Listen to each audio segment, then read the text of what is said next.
So, how many times have you been driving around and you noticed a car that needed help? Maybe it's broken down, change a tire, out of gas, whatever. And you just see car after car after car not stop.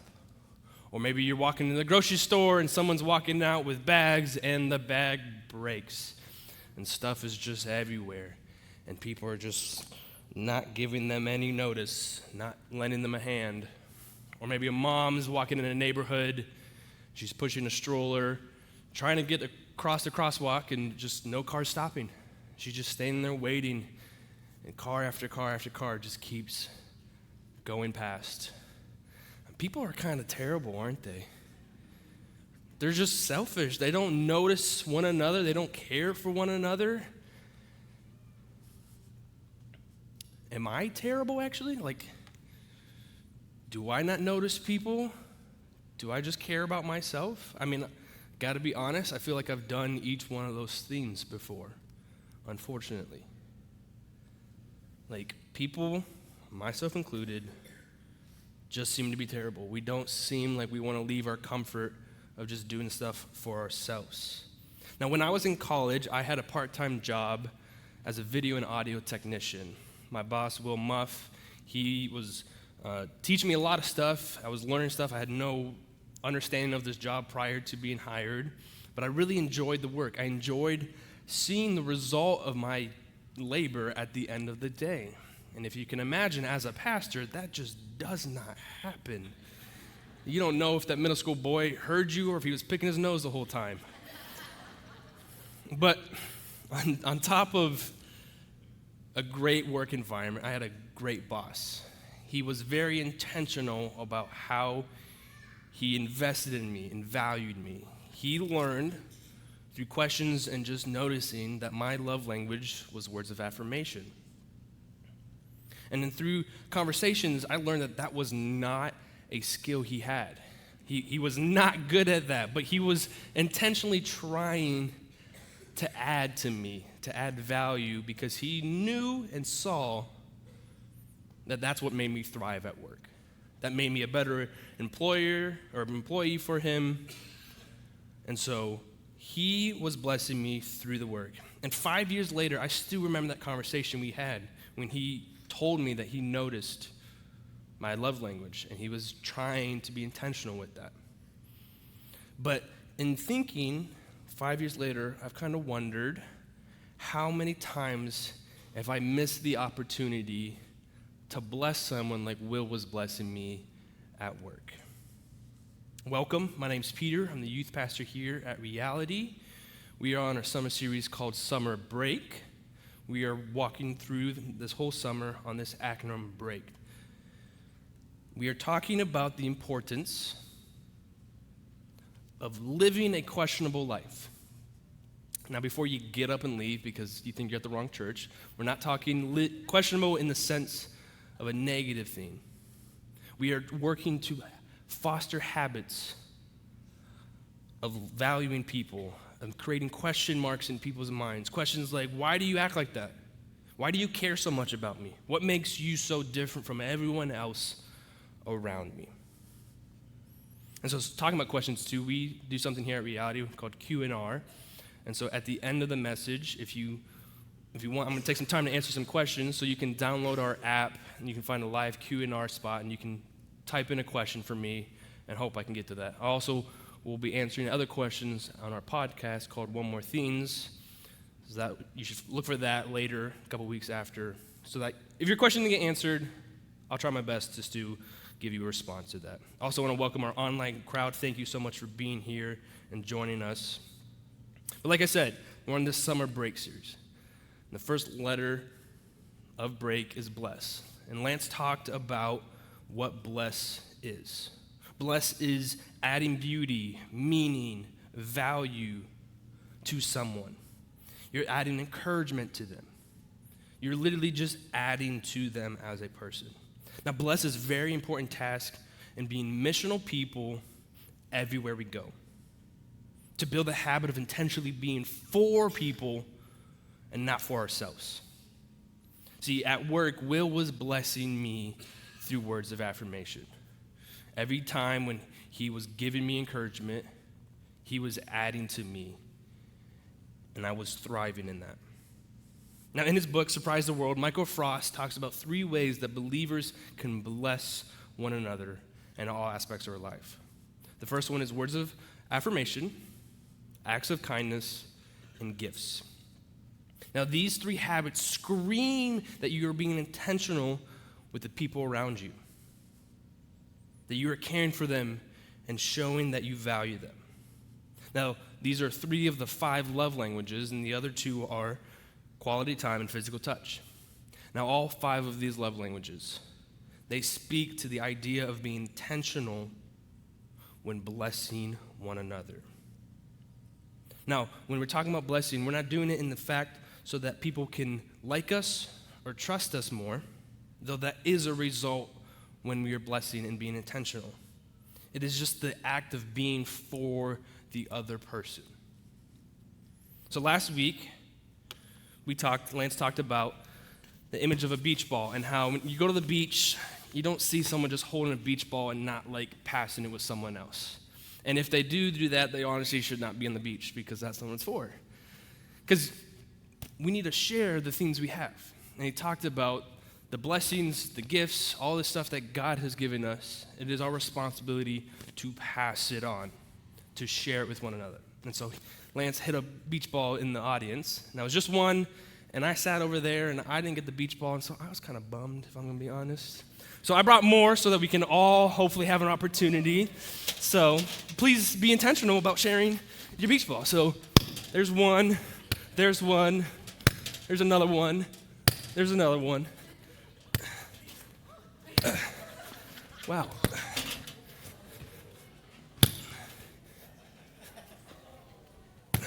You got to keep it up. Come on, guys. Oh, here's another one. Come on.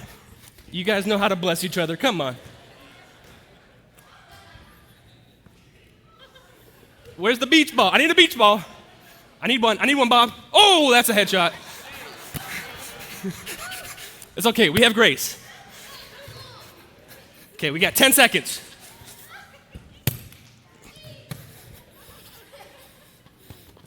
I'm not counting.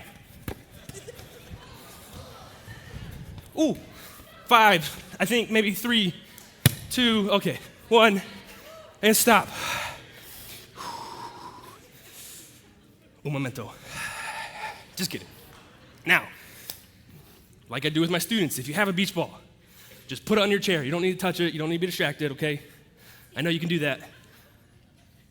But, oh my gosh, woo, you guys are tiring. See, wasn't that just fun? I had fun. We could probably just go home now. Just kidding. Don't get up yet. Now, blessing. Very nice thing. Very intentional thing. I hope you all had at least an opportunity, or at least a closer moment to see the joy of that. Now, in the Gospels, Jesus, his life was very intentional about blessing people. And he used the 5 love languages to bless them. First one, words of affirmation.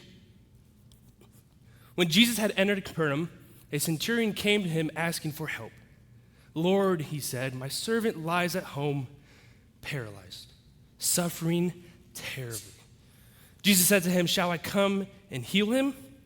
The centurion replied, Lord, I do not deserve to have you come under my roof, but just say the word and my servant will be healed.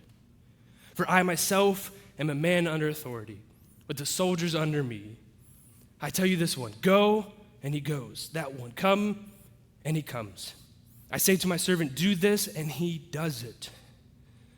When Jesus heard this, he was amazed and said to those following him, truly I tell you, I have not found anyone in Israel with such great faith. Now, this one, Jesus was showing words of affirmation to this Roman centurion. And not just to him, but to the crowd that was following. Hey, this guy, he knows what it's like to have faith in God. And so he was being intentional with these words. Now, let's finish the story because you're wondering, did Jesus heal them. Yes, he did. Jesus said to the Roman officer, "Go back home because you believed, it has happened." And the young servant was healed that same hour. So Jesus used words of affirmation for this Roman. Second one, acts of kindness or service. And the night Jesus was betrayed, he shared a meal with his disciples called the Passover meal. And during the meal, he did something that was so out of the ordinary, something that he, as a rabbi, should not have done. He washed his disciples' feet. And if you know anything, 2,000 years ago, the roads were not paved well, actually at all. They were worse than Omaha's roads, but not by much. It's close. But they were just dusty and dirty and full of animal feces. It was not a pretty sight. And so washing feet was like the lowliest task. But that's what Jesus did. John 13, so he got up from the table, took off his robe, wrapped a towel around his waist, and poured water into a basin. Then he began to wash the disciples' feet, drying them off with the towel he had around him. See, he was intentional about serving his disciples. He did something that they didn't ever think he should do, but he chose to bless them through this service. Now, giving gifts, if you've heard any story about Jesus, especially the popular ones, that guy knew how to give gifts. Like, hey, 5,000 plus people, you can't have a meal? Okay, here you go. Here's some fish and bread. You can't see? Okay, now you can see. I don't understand it, but he did it, and it's fine. You can't walk, now you can walk. You're out of wine? Okay, get ready. Here's a lot of wine. Like, he was like Oprah. Like, you get a gift, and you get a gift. See, I think Jesus was like that sometimes. He was just blessing people, giving them what they needed. Now, quality time. For 3 years, Jesus, during his ministry, spent quality time with his disciples. He was intentional with them. He chose his 12. He had extra followers, and he spent day in and day out time with them. And he had his 3 closer, James, John, and Peter, where he taught them more, and he showed them more things the other disciples didn't. But he also chose to spend time with quote-unquote sinners and tax collectors, those that were the lowliest and were not supposed to be dealt with or hung out with. You got a story in Luke. Later, Levi, who was a tax collector, held a banquet in his home with Jesus as the guest of honor. Many of Levi's fellow tax collectors and other guests also ate with them. But the Pharisees and the teachers of religious law complained bitterly to Jesus' disciples. "Why do you eat and drink with such scum?" See, he knew how to spend quality time with everyone. People that were viewed as outsiders, people that were in his inner circle. He intentionally were blessing people by his presence and by being there for them. And then the last one, physical touch. Many times there's stories, even the one where he's washing his feet, where Jesus is showing physical touch to people. And like with the story about the Roman officer and his servant, Jesus did not need to be present to heal him. He just had to speak and it happened. But there's other times when Jesus was present and he showed physical touch. And there's a story in Mark with Simon Peter's mother-in-law. So he went to her bedside, took her by the hand, and helped her sit up. Then the fever left her, and she prepared a meal for them. He was intentional about when he showed physical touch. He could have been all the way in Jerusalem, so far away, and just said, all right, she's healed. But he was there. He made himself known. He showed that, hey, I'm here for you, and I care for you. Jesus' life was an example of blessing. Everything he did with the people around him, he was blessing them through all 5 of those love languages. Now, blessing is tightly connected to the greatest command. Matthew 22, love the Lord your God with all your heart, and with all your soul, and with all your mind. This is the first and greatest commandment. And the second is like it, love your neighbor as yourself. See, when loving our neighbors, we need to be intentional but how we are showing him that love. And how we can do that is through the 5 love languages. Words of affirmation. Simply writing a note to a friend, a text message, an email. Maybe when you see them in person, say, hey, I appreciate you as a friend. I thank you for me being able to trust you. I see what you're doing. I believe in you. You're such a great employee, so on and so forth. Whatever it is, you are just giving them words of encouragement. You are affirming who they are. You're seeing them and value them as a child of God, created in the image of him. As someone who loves words of affirmation, those words can go a long way. Author Mark Twain has said, I can live for 2 months on a good compliment. And I believe that's true. Words, especially when someone whose love language is words of affirmation, those words can go a long way of making someone feel valued, someone feeling seen. So when we're using words of affirmation, we're communicating, I care, I hear you, I see you, I believe in you. Acts of service.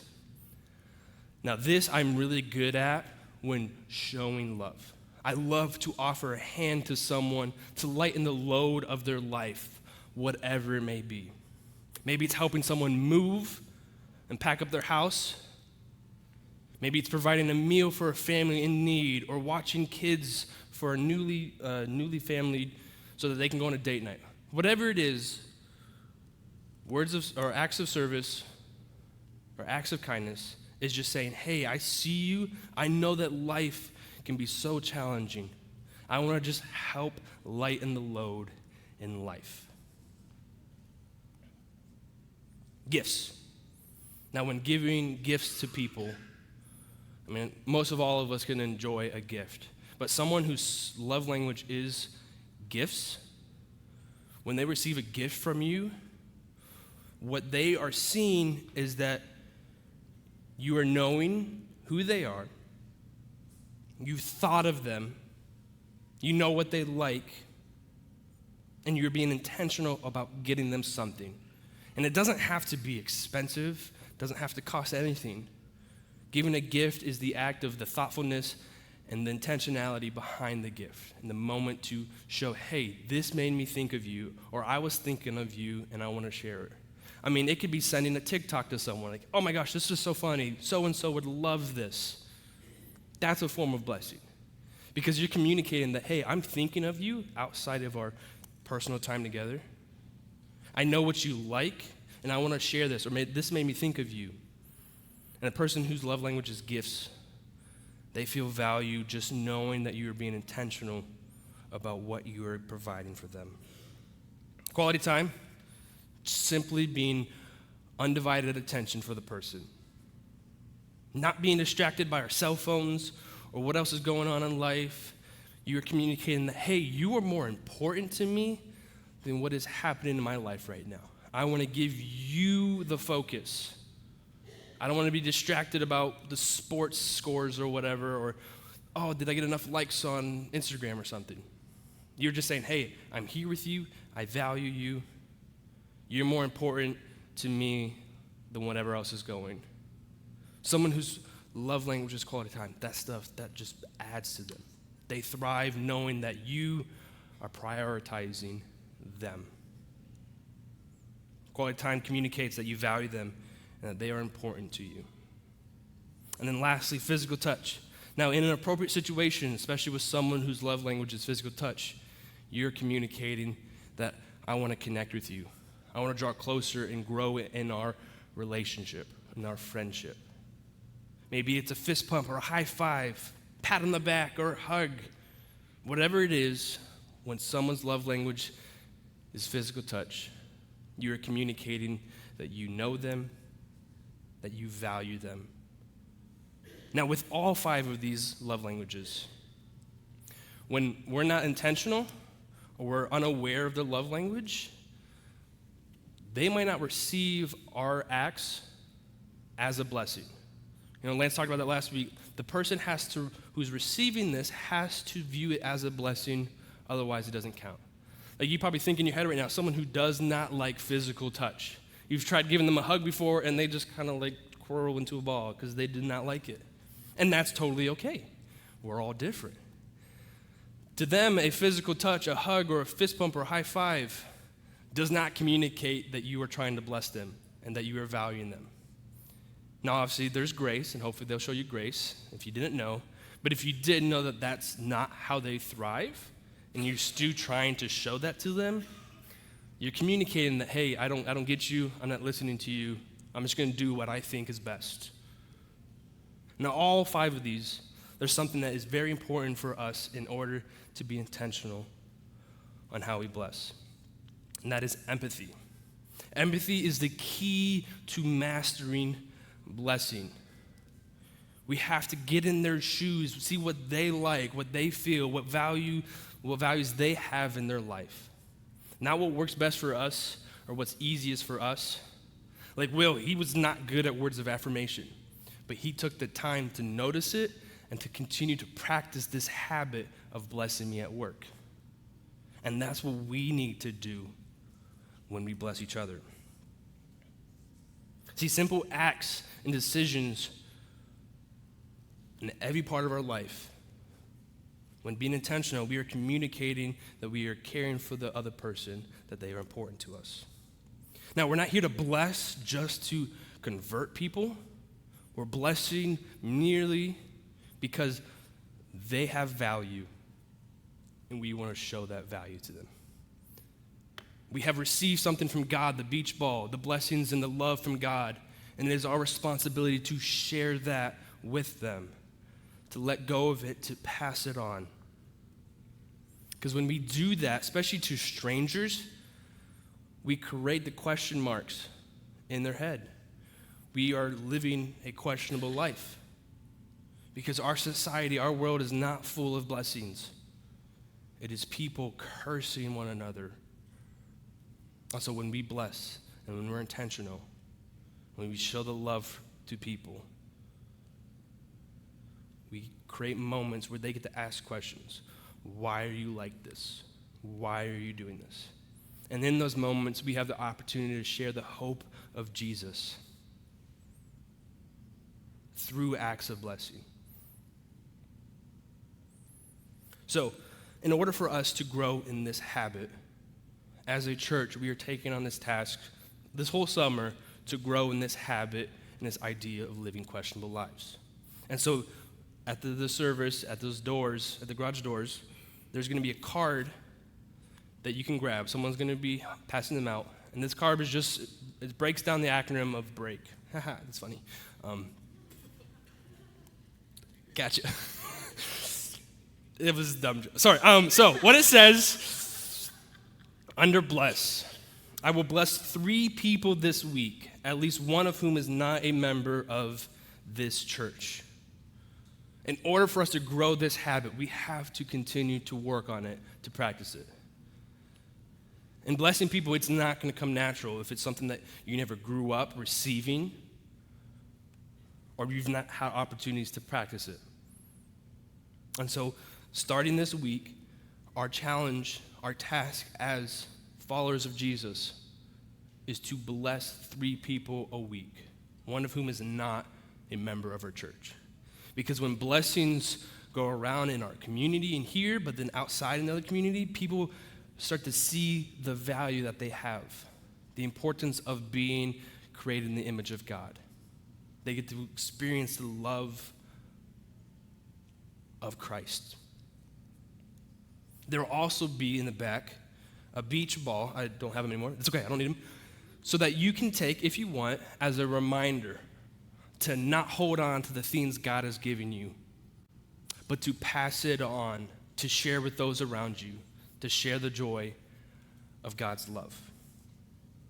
So right now, actually, we're going to take a quick challenge. You guys can all pull out your phone. I give you permission, okay? Usually I don't have my students have their phones out, but you have permission to get your phone out. And I want you, it's easy. Think of someone that you might see this week or that you haven't seen in a long time and send them a text message saying, hey, I appreciate you as a friend, or I appreciate you as a sibling, brother, sister. Thank you for being a great parent. Thanks for being a great coworker, whatever it is. It's a simple act of blessing through words of affirmation. And I was like, oh, maybe they don't like words of affirmation. We all like nice words to us, okay? Some people just thrive more with those. Because blessing 3 people a week, though it may sound daunting and scary and unachievable, when the simple act of texting someone is so simple for us. And as we continue to practice and continue to be more intentional, it becomes more natural for us to just see people, to notice people that are in need, either helping pick up groceries or actually stopping for them at a crosswalk. Or, hey, they seem down and I just want to be present with them and listen. Through those, we are able to show that that person has value, that you care about them, that you are for them. Now, if you fail, that's okay. Don't be hard on yourself. Give yourself grace, because you got next week to try again. So, 3 people a week, at least one person who's not a member, because when we start to bless people outside of our community, they are going to ask the questions. Why do you live like this? Why are you valuing me? It is not a normal thing. So, I wonder if you guys have any questions for me. Where do we need to exercise caution in blessing others? Where can it work in the opposite way? Where can it work in the opposite way intended?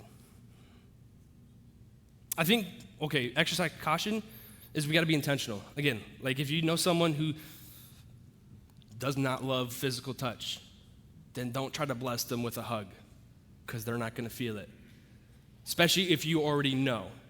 If it's someone you don't know and you haven't had that time yet to learn what makes them thrive, then I hope that they have grace for you. And then you be willing to apologize and say, I'm sorry, I'm going to try to work better. But I don't think there's really any spot in our life that we need to be cautious when blessing people. I mean, the greatest commandment, we are to love our neighbor. That means that every single person you ever see in your daily life. So people you see online, through social media, there's always a moment, an opportunity to show that person value. And maybe you feel like you just can't say anything nice or can't do anything nice. Then maybe the best thing is just to shut your mouth and not say anything at all. Because that is, if knowing what you were going to say and then you don't say that, maybe that's kind of a blessing to them, because you are not making their day worse. It's just keeping the same. But every aspect, every spot in our life, there's opportunities for us to bless. And if the person is not receptive, not because it's not their love language, but they just aren't wanting to have it, then that's okay. We don't need to have a different response other than love for them. So, good question. Do we think being a gracious receiver is just as important as the giving itself? So when talking about gifts, I mean, maybe you guys can think of someone where like you tried giving them a gift and you're so excited and they just did not care at all about the gift. Like, that hurts. I understand. I've done that. And it's like, oh. And sometimes, again, that's just intentionality. Knowing the person, knowing that, hey, they actually will like this gift or that they thrive in giving gifts. But it's always nice to not be a jerk and say, hey, I didn't want this gift. Why'd you give this to me? Like, that's not loving either, okay? That's not adding to that person's day when you crush their dreams of giving a gift. But then, again, opportunities in your relationship, in your friendship, post being gracious in receiving a gift that maybe you didn't love or wasn't thriving for you, then it's a moment for you to be honest and have a conversation. Be like, hey, I really appreciate the gift you gave me. Gift giving is not my strongest love language. I really appreciate quality time. Like, I'd love for you to just kind of sit in a room with me and let me vent about my day and my life. Like, that I would really appreciate a lot more than this gift. So there's always opportunities for us to show grace in receiving gifts, when giving gifts, when blessing people. So, good question. Can people's love language change over time? I'm not an expert. Sorry, I should have started off with that. I'm no expert in the 5 love languages. I believe in a sense, yes, because we all enjoy every part of it, and you do your own research too. We all got Google, but I feel like mine's changed a little bit. And like I said, I love receiving words of affirmation, but I love giving acts of service. I used to have quality time, or at least the first time I ever took this quiz, my now wife and I, when we were dating, we both got quality time. And it was like, that's kind of interesting because our quality times also look way different. It used to be like, hey, I want to be doing stuff with you. I want to actually be interacting. Whereas the other side was like, I just love to just be in a room with you. Like, we don't have to even talk. Let's just be together. And so I think being intentional, again, man, we should have tallied how many times I said that word. When being intentional, you got to notice and be open to ask questions and listen and see, okay, you're changing. You actually are starting to like gifts more. Cool. I also could be wrong. Maybe it is forever the same. Do your own research, and if I'm wrong, you can email Lance. Why do we sometimes serve people who may have done us wrong or hurt us in the past, or knowing we won't receive any form of love language in return?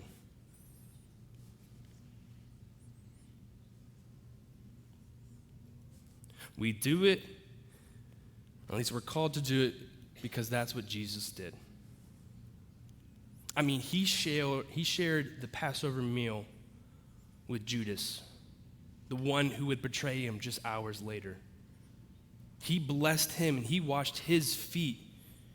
He shared communion with him, knowing full well that this guy was not going to love me in return. But he did it because that is what makes us as humans thrive.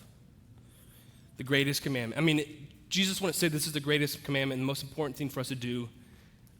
1, if we are all great at it, and 2, if it was just easy to do. Because it's not natural for us to love one another. It is something that we have to work on. And we have to be ready and willing to not receive love back. And for those that have hurt us when we're still blessing them, that's great, because that is living life as Christ. But if you don't receive love, that's okay, because God has the perfect love for us. And we might not feel it right now, but one day everything will be perfect and blameless. There'll be no more tears, no more sorrow, no more pain. We will just be in the presence of love for eternity. So one thing I want to leave you guys with is a thing Jesus said that same night before he got betrayed. He said this to his disciples, John 13:34. So now I am giving you a new commandment. Love each other. Just as I have loved you, you should love each other. Your love for one another will prove to the world that you are my disciples.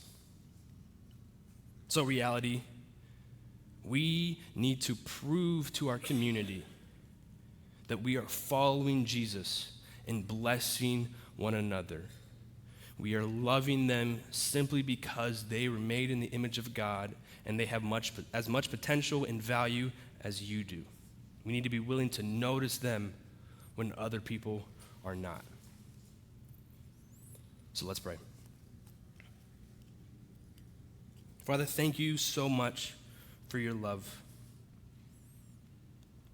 The love you demonstrated to us and are continuing to demonstrate to us. Father, I know that it is hard for us to love people, to notice people. But that's what you want for us. Above all else, you want us to love each other.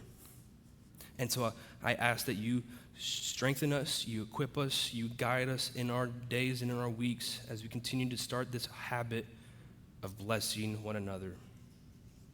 And then give us grace when maybe we fail and we weren't good enough, and know that there's always another opportunity to love someone. We thank you in your name. Amen.